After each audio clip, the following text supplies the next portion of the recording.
Good morning mga kapusing. For today's video mga kapusing ay may gagawin po tayong isang rubber bushing na para po sa cabin lock support bushing. Ito po yung original na para po sa cabin lock support bushing. Yan po sa bandang taas niya ay napunta talaga yung guma.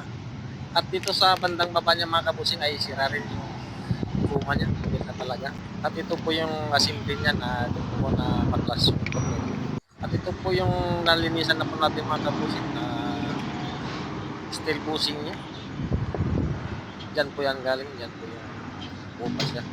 Ito naman po ay, ito naman yung ating nalinisan na. Linisan po talaga natin mabuti mga kapusing para magkapit talaga yung ating rubber bushing na mula sa lumang gulong. At ito na po yung ating finished product mga kapusing. Lagyan po natin ng groove yan para makapit talaga yung support bushing niya.